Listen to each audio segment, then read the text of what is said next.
El día de hoy quiero platicarles a ustedes información referente a los archivos, a la documentación que tenemos aquí, obviamente en este acervo municipal. Un acervo histórico que conlleva diferente documentación específicamente vinculada con el ayuntamiento, así como otros tipos de comunicaciones, correspondencia y demás documentos importantes que con ellos podemos reconstruir la historia del municipio. En este caso quiero platicarles de unos documentos en específico y de un personaje o algunos personajes que van vinculados junto con este tipo de documentación. Esos se llaman protocolos. Esos protocolos son diferentes transacciones, en específico compra-venta de terrenos, compra-venta de casas, algunas permutas, traslado de dominios, diferente información que, si bien obviamente habla de transacciones específicamente de compradores hacia obviamente vendedores, podemos reconstruir la historia a través de esos documentos que, además de mencionar el nombre de las personas, el nombre de las ocupaciones, si eran comerciantes, si eran labradores, si eran vecinos de esa ciudad, si eran de Querétaro o incluso si eran originarios de algún otro país. En ese sentido voy a platicarles acerca de esos protocolos que son de 1879-1880 aproximadamente, donde figuran principales personajes que, si bien ya hemos abordado sobre ellos, realmente esa documentación muy rica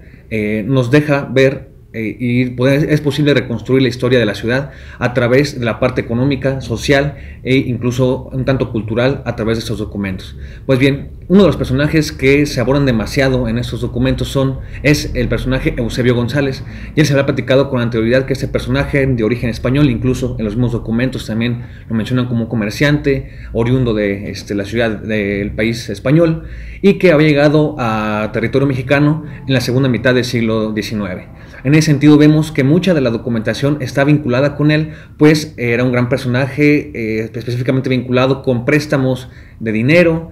compraventas, era por ejemplo dueño de algunas fracciones, como se les denominaban esos documentos, en diferentes haciendas, por ejemplo en Caracheo, jurisdicción entonces de Cortázar, en Salvatierra, en Salamanca, aquí en la ciudad de Celaya, en Trojes, diferentes porciones de tierra que obviamente él trabajaba para pues seguir amasando una gran fortuna. En ese sentido también vemos que era no solamente digamos labrador o comerciante, sino que también era prestamista. Vemos en esa documentación algunos préstamos de hasta 6,000 pesos, que obviamente en ese entonces era una cantidad exorbitante para diferentes comerciantes. Vemos el vínculo que tiene también este personaje español aunado a otros personajes también de España, incluso a un francés por aquí en la ciudad durante esa época, durante la segunda mitad del 19, que también funge como prestamista. En ese sentido es importante porque todo este tipo de transacciones nos dan el reflejo de una ciudad comercial, una ciudad que se encuentra en bonanza, obviamente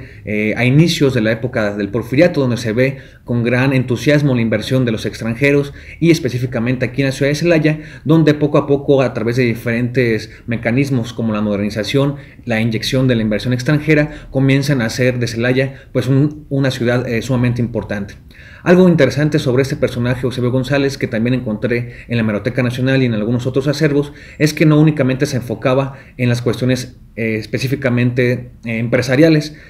Por ahí me encontré en un periódico estadounidense que era también o apoyaba también a personas obviamente de escasos recursos. En una de esas noticias vemos que apoya a un indígena que trabaja muy bien o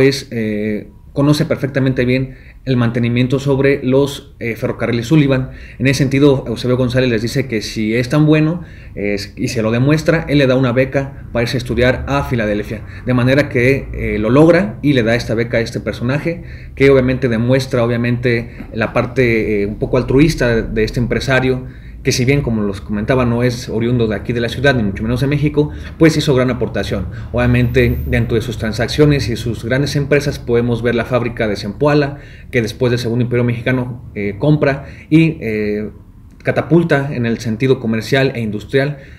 también la fábrica de Soria, de textiles, diferentes haciendas, como les comentaba, el Molino del Carmen, que se encuentra aquí en el centro de la ciudad de Celaya, así como diferentes empresas que obviamente lograron poner en el ojo del huracán en términos comerciales y económicos a la ciudad de Celaya durante la segunda mitad del siglo XIX.